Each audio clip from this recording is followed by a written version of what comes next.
Greetings students. In the previous module, we discussed about what is force and what are the types of forces. In this module, we will discuss about the Galileo observations. What Galileo observed by his experiment, and on the basis of Galileo observations, Newton derived the three laws: Newton's first law of motion, Newton's second law of motion, Newton's third law of motion. So this module is all about the Galileo experiment. So what is the experiment? Galileo took two inclined planes. कि उसने क्या किया कि दो इस तरह के wooden block लिए या फिर मेटल के ब्लॉक्स लिए जो किस तरह की शेप में थे, इस तरह की शेप में. एक में इंक्लाइंड प्लेन इस तरफ में था, एक में इस तरफ में था. So he took a marble, and all of you are aware about the marble. The main thing and the main criteria for the selection of this is he considered that he took these blocks and the surface of these blocks is smooth. Smooth means the amount of friction is very less, because it is impossible to achieve the frictionless surface. But the main purpose to explain this is कि there is no friction on this surface, कि surface जो है वो हमारा क्या है, बिल्कुल smooth है. और जो उसने मार्बल लिया है, मार्बल का सरफेस भी क्या है, बिल्कुल स्मूथ है. So in the first case he took two conditions: first condition, second condition. In the first condition he released the marble from a certain height h1. उसने क्या किया, एक हाइट h1 से क्या किया, मार्बल को रिलीज किया. आपको भी पता है कि मार्बल को आप जिस सर्टेन हाइट से रिलीज करोगे, it will roll down, it will in a downward motion. So in the opposite case, if marble is released from this point, the same pattern will be followed. But first case he released from this side, second case he released from this side h2, and next is he removed this differentiation, कि जो differentiation था उनके बीच में उसको remove कर दिया. Marble नीचे आएगा, it will again roll down in the upward motion. So what is the meaning of this whole experiment? So statement for Galileo observation is object moves with the constant speed when no force act on them. So in this whole activity or whole module we will discuss about this single statement. The meaning of this statement is object move with the constant speed, कि अगर कोई object move कर रहा है तो उसकी जो speed है वो वही रहेगी जब तक उसके ऊपर बाहर से कोई फोर्स नहीं लगता है. So object moves with the constant speed when no force act on them. कि कोई भी ऑब्जेक्ट है कि अगर मैं ये देखो मेरा हैंड इंक्लाइंड प्लेन में और मैं इस मार्कर को यहाँ से रिलीज करता हूँ, it will move downward, and let assume it is moving with speed v. तो ये इसकी जो स्पीड है वो हमेशा v रहेगी unless external force is applied. But in practical life all of you are aware कि एक टाइम के बाद जब वो रोल डाउन करेगा और इसकी स्पीड क्या हो जाती है, लो हो जाती है. The reason for that is the external force. What type of external force? Frictional force. कि हम कोई भी बॉल है उसको ग्राउंड पे रोल करते हैं तो हमने अपनी तरफ से तो फोर्स लगा दिया, बॉल क्या करती जा रही है, ग्राउंड के ऊपर रोल करती जा रही है, but after some interval of time it will stop. The reason is the frictional force exerted by the ground. So what is the statement कि object moves with the constant speed when no force act on them. तो condition is कि object जो move कर रहा है वो हमेशा move करता रहेगा जब तक उस पर बाहर से क्या नहीं लगता, external force.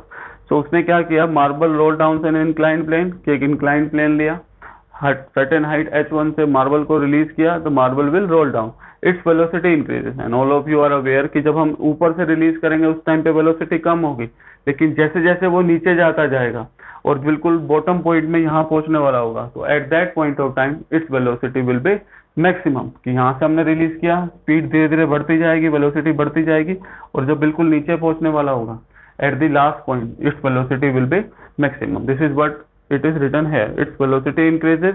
and if someone asks you why the velocity increases, कि हम यहाँ ऊपर से रिलीज कर रहे हैं और वो नीचे आ रहा है तो उसकी वेलोसिटी क्यों इंक्रीज हो रही है, the reason is written in the next line, due to the gravitational force of attraction of the earth. Next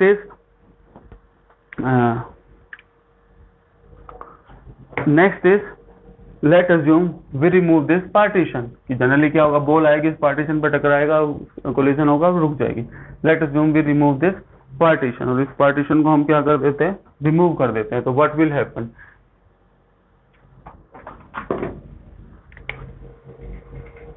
ball will roll down here, travel up to this point and move in upward direction on the similar type of inclined plane, but in the opposite direction. In the first case it was moving in the downward motion, in the second case it is in the upward motion, the marble. So if there is no external force, तो नीचे कोई external force नहीं होगा तो पहले ये यहाँ पे आएगी।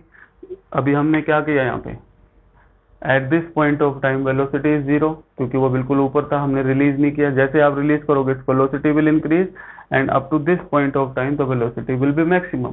Why, we have already discuss, क्योंकि ग्रेविटेशनल फोर्स है, उसकी वजह से वो नीचे आता है और उसकी वेलोसिटी इंक्रीज हो जाती है। फिर उसके बाद क्या करता है, वो ऊपर की तरफ जाएगा। जैसे जैसे वो ऊपर जाएगा its velocity will start to decrease, ऊपर जाने पे वेलोसिटी क्या हो जाएगी, कम हो जाएगी।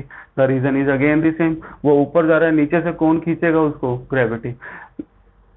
तो ये फिर कहां तक जाएगा, at this point of time. So up to it will move up to this point of time. लेकिन कंडीशन क्या है कि मैक्सिमम केसेस में जब वो ऊपर जाएगा तो फ्रिक्शन बिल्कुल मिनिमम होना चाहिए, एक्सटर्नल फोर्स जो वो मिनिमम होना चाहिए। तो जितनी हाइट तक ये यहाँ से हमने रिलीज किया है, सेम अगर ये दोनों इंक्लाइंड प्लेन सेम है, if both of these inclined plane are of the same height, दोनों सेम हाइट के हैं, दोनों का एंगल भी इंक्लिनेशन का जो है वो सेम है, इन दैट केस जितना ऊपर यहाँ से आप रिलीज करोगे इस साइड भी उतना ही ऊपर वो जाएगा। ठीक है, तो ये चलता रहेगा, फिर ये वापस आएगा और सेम वहां तक जाएगा। बट कंडीशन इज, और यू ऑलरेडी नो, कि फ्रिक्शन नहीं होना चाहिए, कि अगर एक्चुअल में होगा तो वो ऊपर जाएगा और अल्टीमेटली क्या हो जाएगा, लास्ट में रुक जाएगा थोड़ी देर के बाद। Reason is the frictional force. So if there is no external force, जितनी ऊपर से आप रिलीज करोगे H1 से या नीचे आएगा, यहाँ तक आते आते उसकी स्पीड इंक्रीज होगी, then it will rise and move in the upward motion and reach the same height, H1 and H2 both will be same. Now the second case, third case or fourth case, as you can see in the diagram here,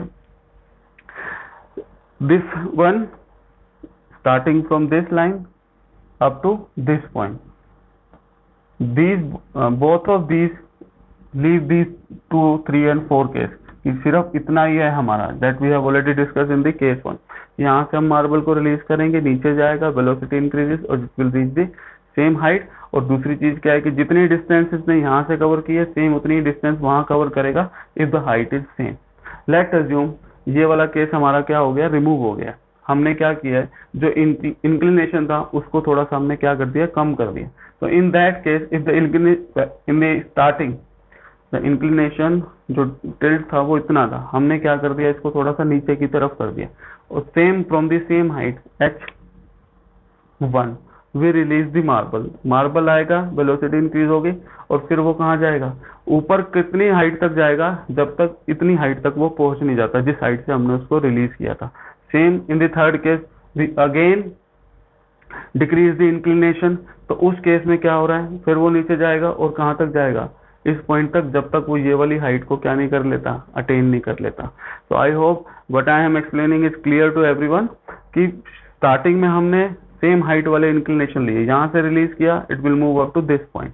in the second case we have decrease the inclination, वो inclination decrease हो गया तो distance increase हो गई। तो जब same height होती थी तो सेम डिस्टेंस कवर कर रहे थे, अब हमने इंक्लिनेशन को डिक्रीज कर दिया तो बॉल नीचे जाएगी और ज्यादा डिस्टेंस कवर करेगी to attain the same height. Again in case of third case we have again decrease the inclination, तो उस केस में बॉल रोल करेगी, ज्यादा डिस्टेंस कवर करेगी और कब तक जाएगी, unless it attain the same height from which it is released. Let assume we reduce the inclination to 0, कि बिल्कुल हमने क्या कर दिया, यहाँ से रिलीज कर दिया और इस इंक्लिनेशन को बिल्कुल 0 कर दिया है, एंगल जो है इंक्लिनेशन का वो 0 हो गया और बिल्कुल फ्लैट हो गया। At that point of time if you release the ball from this height H1, it will roll down, its velocity will be maximum. After reaching at this point it will move in a horizontal direction. So if there is no external force on that ball, it will continue for ever, कि ball जो है आपने इस height से release की है, हर बारी वो क्या कर रहा है, in the second case, third case, fourth, third case, वो क्या कर रहा है, नीचे जाता है, फिर इंक्लाइंड प्लेन में ऊपर जाता है, और कहाँ तक जाता है और कितनी डिस्टेंस कवर करता है, unless it attain the same height, जहां से उसको हमने रिलीज किया तो उतनी हाइट तक पहुंच नहीं जाता। अब हमने क्या कर दिया, इंक्लिनेशन का एंगल को 0 कर दिया। It will roll down and will continue for ever, और वो बिल्कुल सीधा चलता जाएगा, और कब तक जाएगा, unless it attain the same height. अब वापस हाइट उसको जब तक नहीं मिलेगी तब तक वो कंटिन्यूसली क्या करता जाएगा, रोल करता जाएगा, और its speed will be uniform unless there is an external force. This is what I have explained here. It is all written here. What are the observation given? Marble is released from the left, it roll down and go up on the opposite side to the same height, कि यहाँ से release करेंगे वहां तक जाएगा, और कितनी height तक जाएगा, जितनी हाइट से हमने रिलीज किया। If both the height are same, कि in this case both the heights are same, तो जितनी डिस्टेंस इसने यहाँ पे कवर किया उतनी डिस्टेंस वो क्या करेगा, उधर कवर करेगा। In third case angle of inclination को हम क्या करते जा रहे हैं, we are starting to decrease it, तो वो क्या करेगा, ज्यादा डिस्टेंस कवर करेगा to attain the original height. In the last case if the angle of inclination is 0, so it will continue forever, वो कभी भी नहीं रुकेगी unless external force is applied. So these are the observation, this is the experiment, and this is the conclusion. So what conclusion Galileo drew from his experiments, कि unbalanced और external force is required to change the motion of marble, कि अगर हमको marble को रोकना है, उसकी velocity को इंक्रीज करना है, डिक्रीज करना है, and we want this marble to be at rest, so we have to apply a unbalanced or external force.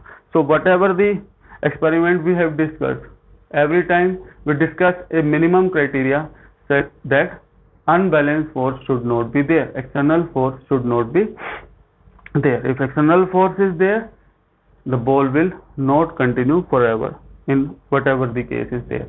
So in practical life it is difficult, because whenever we release the ball, it is nearly impossible to achieve the frictionless surface.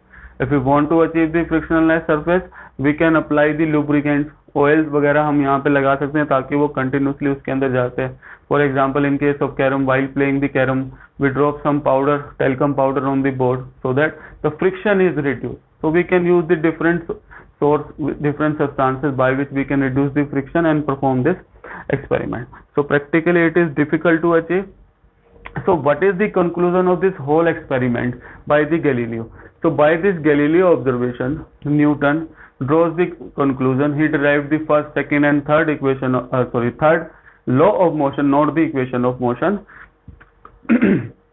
कि इसमें हमारा main conclusion क्या निकल के आया है, कि कोई भी ऑब्जेक्ट अगर वो मूव कर रहा है पहले से, तब जब तक उसके ऊपर एक्सटर्नल फोर्स नहीं लगेगा वो रुकने नहीं वाला, वो कंटिन्यूसली चलता रहेगा। Even in this case if there is no frictional force, एक बार वो नीचे जाएगा, ऊपर आएगा, फिर वो ऊपर आएगा, फिर इस साइड पे ऊपर जाएगा, it will continue for ever. But in practical life they generally stop due to the frictional force, कि जब तक बाहर से एक्सटर्नल फोर्स नहीं लगेगा, जो ऑब्जेक्ट है वो हमेशा क्या रहने वाला है, मोशन में रहने वाला है। This is what is the conclusion of this whole Galileo experiment. So in the next module we will discuss the laws based upon this Galileo observation. So thank you students.